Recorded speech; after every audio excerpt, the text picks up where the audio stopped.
Hi, this is Kate Northrup, author of Money, A Love Story, and as part of the launch of this book, I'm interviewing some of my friends about their money love story. It's very exciting. It's actually pretty juicy. I'm sure. And I've learned a lot. Yeah, I bet. So this is my friend Erin Stutland. She's a creative coach and a fitness expert, and she created an amazing program called Shrink Session. So definitely check it out, erinstutland.com. So I want to know, to start off with, what did you learn about money growing up? What did you witness? What was modeled for you? I think there were probably two main stories. I'm from the Midwest, so I grew up very Midwestern and sort of conservative in that way. And it's not that we had a ton of money, we're very middle class. So I think that from my dad, I grew up with the mentality that there's just enough. And so to be sort of a little bit on the tight side with your money. And it was always kind of the question of like, do you really need that? Do you really? So there was always a sense of like not living really large and to keep it kind of small. Yeah.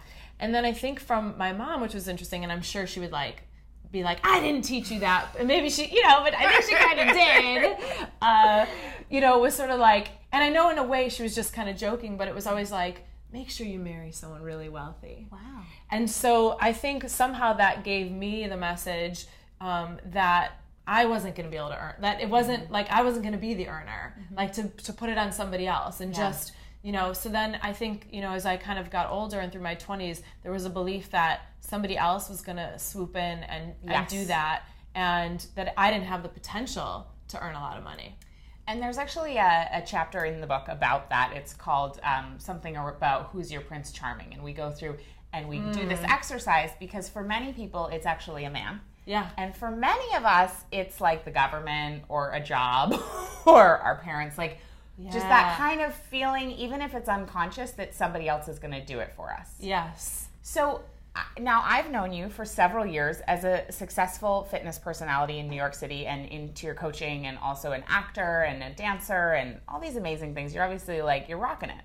So at what point did you begin to kind of own that actually you could do it?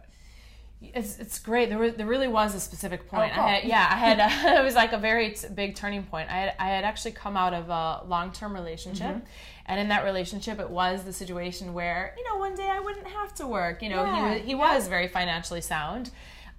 We had ended that relationship. I was running my business, kind of chugging along with my business. At around the same time, interestingly, my dad had a small stroke, and it was like, all of a sudden, it was these two male figures in my life that I was like, wait, this person's not going to take care of me. And not that my dad was financially supporting me in any way, but it was more the figure. It's an energetic thing. Yeah. And I was like, and this person may not be able to, sort of take care of me. And it was really a moment of like, you have to get it, you have to shift something here. Yeah. You have to move from the space of waiting for somebody else, the job or whatever, to really owning it yourself and taking care of yourself.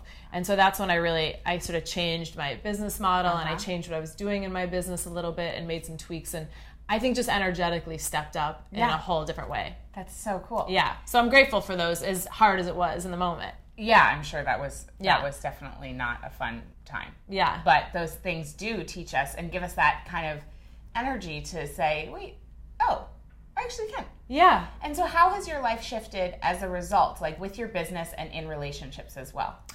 Yeah, well, I definitely started making more money, which is great. And just, I think there was a feeling of empowerment, like I can do this. I'm worth it. I'm worth being paid a certain amount of money. I'm worth investing in myself, which was also a big thing, like around that time, it was crazy.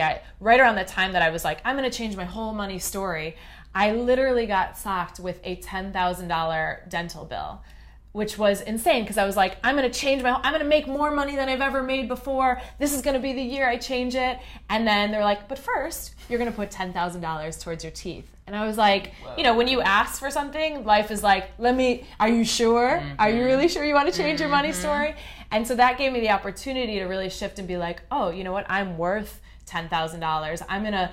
That's going to be easy. I'm going to make that money. I'm going to keep the money in circulation. It's just energy. So that was sort of the first thing. So I started making more money, investing myself in a new way. Yeah. And then in terms of relationships, I started seeing I I just met the partners and the people that I was meeting and dating at the time, I met from a very different perspective. I wasn't like, and so are you going to be able to take care of me? It was more like, can we talk about your 5-year plan? Yeah, right. Yeah. It was like, and what am I going to contribute to that? So it was really just a completely different way to approach, dating and love. Yeah. Very cool. Yeah. And so for you, growing your business, and I know Shrink Session was a really big launch, and what's the growth edge for you around money? What's kind of like the next frontier for you? I'm at a place now, sort of where I felt like I was a couple of years ago, where it's like time to make the next big leap. And what's interesting is I have to look at myself and be like, well, what needs to change? There's either maybe another belief that needs to be, reconstructed. There's probably some new actions that need to be taken that I've never taken before. And so I am very much at a place where like, ooh, there's something, I'm ready for the next level. Yeah. And it's a little bit of a scary place to be because you're like, well, how do I get there? Yeah. It's sort of like you're in no man's land and you're reaching for the next level. So I'm really excited about it because I know I've done it before. So you have to have faith that you can do it again and get to the next level, even not knowing what it looks like. And I love that you said that it's going to start with knowing that something within you needs to change in order to get to that next level, because so often, and that was a little beep from the universe saying, affirming that. That's right. Because so often it's like, oh, well, I just need to put a new business strategy in place, or I just have to figure out how to invest the right way or whatever. And it's like generally not that. Totally. Because that is like where you want to go, like, what do I need to do? Do I need to create more products or programs? Yeah. And it's like, actually, you probably need to first adjust something within yourself. Exactly. And then those things happen kind of secondarily. Yeah. Beautiful. Absolutely. Yeah. Beautiful. Thank you so much for coming and for sharing. And I really, really appreciate it. My pleasure. I'm excited for you. Yeah, no, I'm excited as well. It's gonna be a fun launch. Yeah. And if you want to know more about the book and hear other money love stories, you can go to moneyalovestory.com. And when you buy this puppy, you'll get access to a free course that I'm doing called A Course in Having Enough with Marianne Williamson, Barbara Stanny, and Amanda Steinberg, founder of dailyworth.com. So it's going to be an awesome lineup. You get it for free when you buy the book, moneyalovestory.com. Go check out Erin as well, erinstutland.com. Thank you so much. Thank you. Appreciate it. Awesome.